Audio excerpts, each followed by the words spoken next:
चुनाव से पहले समाजवादी पार्टी को बड़ा झटका लगा है। जी हाँ, हम बात कर रहे हैं रायबरेली की। उस रायबरेली की जिसने इससे पहले के चुनाव में समाजवादी पार्टी को नगर पालिका अध्यक्ष दिया था और आज वही नगर पालिका अध्यक्ष ने अपना इस्तीफा प्रदेश अध्यक्ष को सौंप दिया है। आखिर क्या कारण रहा और क्या नाराजगी रही, किस लिए सौंपा है अपना इस्तीफा पत्र, सीधा बात करेंगे। लेकिन उससे पहले हम आपको तस्वीर दिखाएंगे कि इस्तीफा को सौंपने के बाद उनके समर्थक उनके आवास के बाहर किस तरह से एकत्रित हुए हैं। ये भीड़ बता रही है कि उनका वजूद किस तरह से रायबरेली में था और वो किस तरह से चुनाव लड़ रहे थे। अगर सीधा बात की जाए कि आखिर क्या कारण रहा, पहले हम कारण जानते हैं, उसके बाद उनके समर्थकों से भी बात करेंगे। भैया, आपका हमारे चैनल में बहुत बहुत स्वागत है। धन्यवाद आपका। नेताजी, आखिर क्या कारण रहा कि आपने इस्तीफा दे दिया और आपके सैकड़ों समर्थक हैं? सीधा काम है कि समाजवादी पार्टी में नगर पालिका परिषद के जो अध्यक्ष का जो टिकट वितरण था, उसमें पूरी तरह से कार्यकर्ताओं की और संघर्ष करने वाले कार्यकर्ताओं को अनदेखी की गई और एक ऐसे व्यक्ति को टिकट दिया गया है जिसको इस शहर के 10 लोग नहीं जानते हैं और उसको इस शहर की भौगोलिक स्थिति भी नहीं मालूम है। और उस शहर वो अगर उससे पूछ लीजिए कि शहर में कितने वार्ड हैं, तो हो सकता है उसको ये भी ना पता हो कि शहर में कितने वार्ड हैं।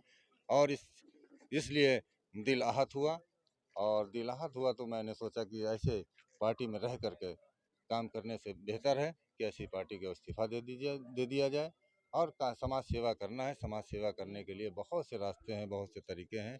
हमारे सब साथी मिल करके समाज सेवा का काम करना है। समाज सेवा किसी न किसी रास्ते से किया जा सकता है। अच्छा, सबसे बड़ी बात यह है कि आप काफ़ी वर्षों से समाजवादी पार्टी को अपनी सेवाएं दे रहे थे।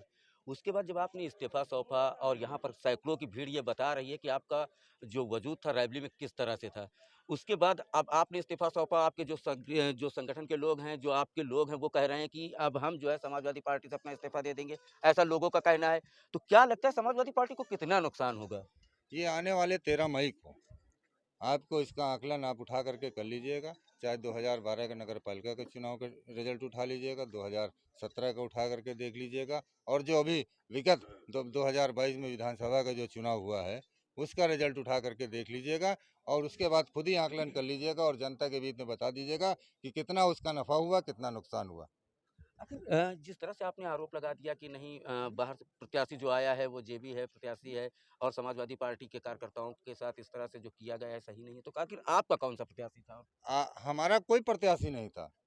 समाजवादी पार्टी का एक कर्मठ कार्यकर्ता ओम प्रकाश सोनकर था, जो विगत कई वर्षों से समाजवादी पार्टी में काम कर रहा। वो दो बार का मौजूदा सभासद भी है और 2022 के चुनाव में उसने तमाम बहुत मेहनत की और उस मेहनत का नतीजा ये था कि उसके जहां उस बूथ पे कभी समाजवादी पार्टी नहीं जीतती थी, उस बूथ पे बम्पर जीत हुई, जिसका नतीजा ये था कि मौजूदा जो यहाँ की विधायिका थी उसको गरीब दिया था।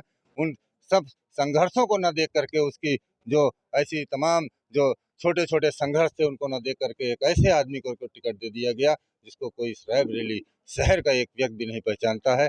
उस ऐसे व्यक्ति को टिकट दे दिया गया। ऐसे इसीलिए मैंने सोचा कि ऐसी समाजवादी पार्टी में रहने से कोई फायदा नहीं है, जहां संघर्षों का और कार्यों का और कार्यकर्ताओं का कोई सम्मान न हो। ऐसी पार्टी में रहने का कोई मतलब नहीं, इसीलिए मैंने समाजवादी पार्टी को त्याग किया। तो जिस तरह से देखा जाए कि समाजवादी पार्टी में कई वर्षों से अपनी सेवाएं दे रहे थे ओम प्रकाश सोनकर, वो उन्होंने आवेदन किया था टिकट के लिए और उनको टिकट नहीं मिला। तो ये अपनी लड़ाई नहीं लड़ रहे थे, ये किसी दूसरे की लड़ाई लड़ रहे थे और कह रहे थे कि आपको अगर टिकट नहीं मिला, आप कार्यकर्ता है समाजवादी पार्टी के, अगर आपका सम्मान नहीं रखा गया तो मैं अपना इस्तीफा पार्टी के मुखिया को सौंप रहा हूँ और इस्तीफा दे दिया। इस्तीफा की बात ये तस्वीर है कि यहाँ पर किस तरह से लोग मौजूद हैं और लोगों से पूछते हैं कि लोग क्या कहते हैं। भैया, क्या नाम है? इकराम। क्या लगता है चेयरमैन साहब का तो इस्तीफा हो गया, हाँ, हम भी इस्तीफा दे दिया समाजवादी पार्टी से। आप भी इस्तीफा देंगे? भैया, क्या नाम है? मिर्जा सुल्तान थे। समाजवादी पार्टी में है?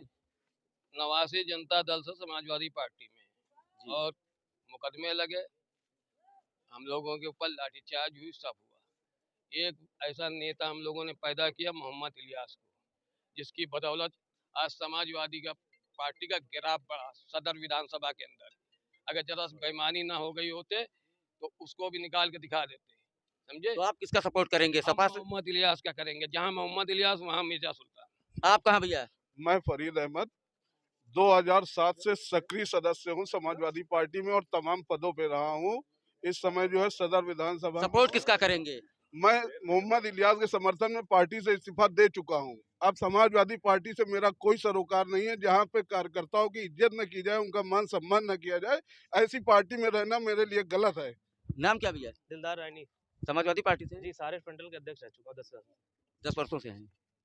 अध्यक्ष जी का पूर्व चेयरमैन का इस्तीफा हो जी, गया जी, है। देखिए हम उनको नेता मानते हैं, उनको देख के हम चलते हैं। मैंने जैसे उन्होंने इस्तीफा दिया, मैंने भी इस्तीफा दे दिया। और हम पे आरोप लगता है मुसलमानों पे कि मुसलमान समाजवादी पार्टी में दरी बिछाता है। तो मैं स्पष्ट रूप से कहता हूँ कि अगर हम दरी बिछाते हैं तो दरी खींचने का काम भी करेंगे और समाजवादी पार्टी का जो भी प्रत्याशी होगा उसकी जमानत जब्त कराएंगे।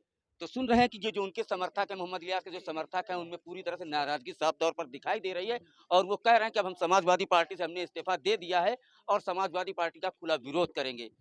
R7 लाइव न्यूज के लिए सिराज अहमद, रायबरेली।